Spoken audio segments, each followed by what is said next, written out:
Hello, my name's Miles Pitcher. I'm the owner of Superior Lending. I'm located in Utah. I've been in the business 21 years. I am a fan and love the all-in-one loan. Obviously, if you're watching this video, you have some interest in it or want to learn about it. We do have an introduction video that covers all the basics on it. That is the great and best place to start on this. Today, we're just going to be hitting some of the pros and cons. We're not going to be diving into the basics on it. I'm going to start with the cons on this, or the disadvantages of the all-in-one loan. First of all, it is an adjustable rate mortgage. It is based on the C, or the constant maturity treasury rate, and that is a change from the past. It used to be LIBOR, but now it's the CT. We do offer a 1-month adjustable, a 3-year fixed and then adjustable, and a 5-year fixed and then adjustable. But just you have to be aware that that is an adjustable rate, and we'll talk more about that in a minute.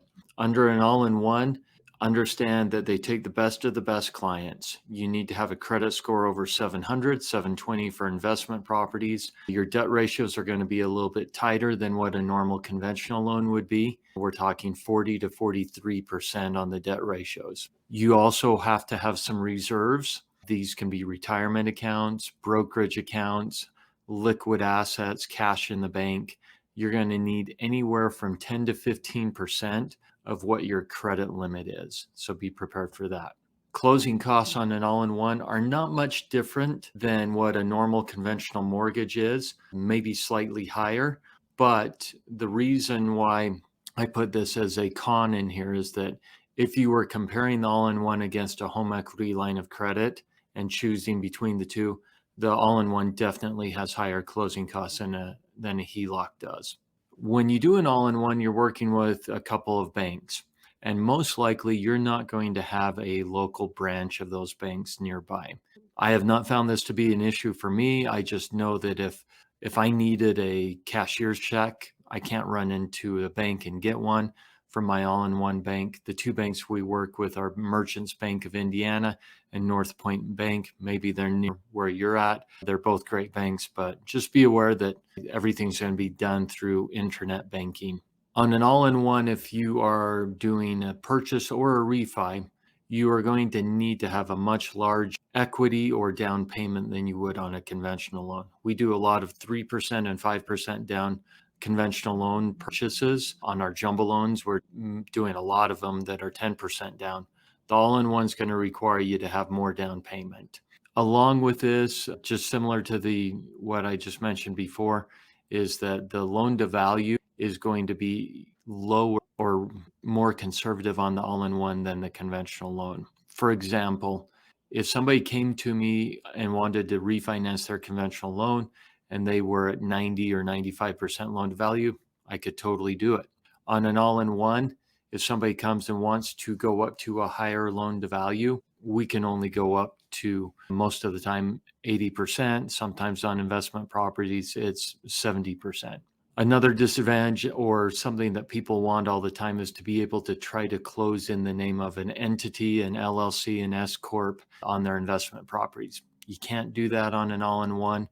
You can do some trust closings, but as far as doing it in an LLC or an S-Corp, you have to close in an individual name. You qualify as an individual, not as your entity.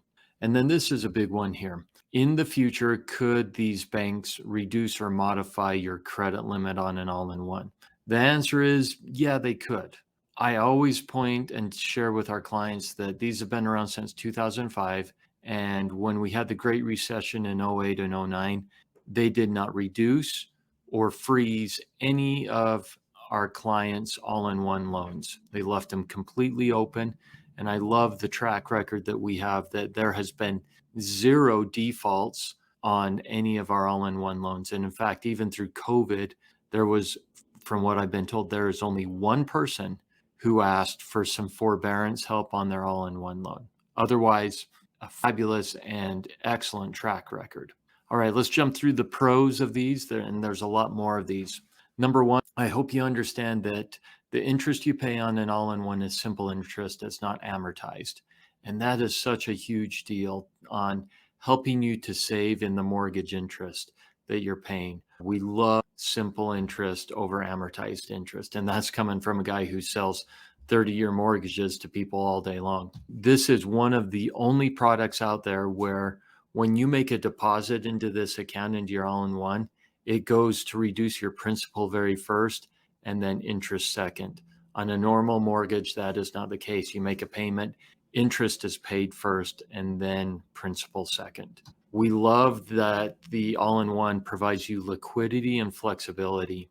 This is just a massive and fundamental principle of the all-in-one loans, that as you pay down your mortgage, you still have liquidity to be able to draw funds back out as you need to.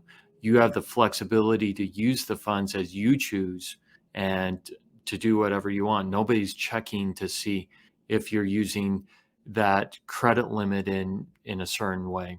The nightly auto sweep is something that many people don't realize is super powerful, and it can actually help with just for example, your paycheck drops into your checking account, it sweeps over and reduces your mortgage. You don't even have to think about it. That is a great way of saving you interest. We love that this is available on primary residences, second homes, and investment properties. This product being available on all three of those is huge, especially the investment properties. We see opportunities here on the investment properties that we don't see on the normal conventional side. And in fact, rates change every single day on these, but right now our investment property rates on the all-in-one are better than a conventional investment property loan. And that's pretty cool. We love that you can do these on 1 to 4 units. So you can do that owner occupying. I have a client right now who's buying a fourplex, going to live in one of the units. He's doing an all-in-one on the whole fourplex. You can do it as an investment property fourplex, no problem. Super, super cool. We also love that these are not restricted by conforming loan limits, right? We can go above conforming loan limits on these. We love that there is a draw period of 30 years on these, and I'll show you a chart right here. On a normal HELOC, they typically will give you a 10-year draw period, freeze your line at that point, and make you repay over 20 years. You can see on this chart that this example, you have an $800,000 credit limit. It stays constant for the first 10 years. And then beginning in month 121, it reduces by 1/240th till you reach the end of the 30 years. And that's the way they ensure that it gets paid back. But it's pretty awesome to be able to have a draw period for that period of that long of a time.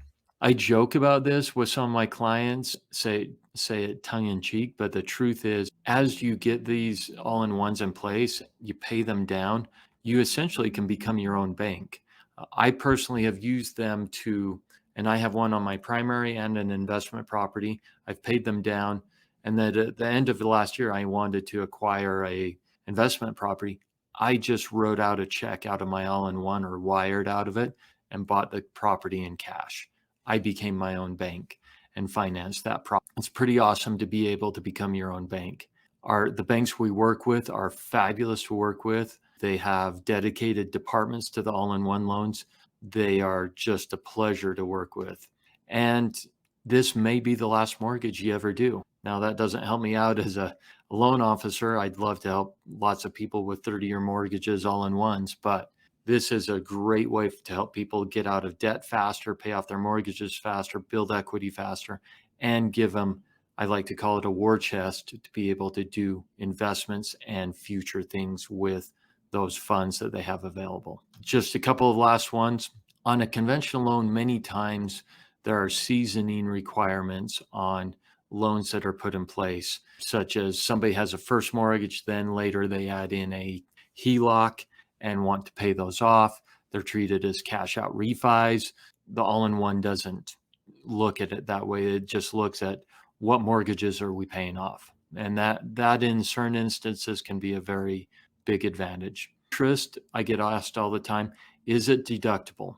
So per the IRS, first mortgage lien interest is deductible. If you take the standard deduction, you won't get to use the interest. But if you are itemizing, then yes, you can deduct the interest as a write-off. My name's Miles Pitcher. I'm your all-in-one mortgage expert. Let me know your questions. Let me know your thoughts. Happy to help with those. Have a great week. We'll talk to you again.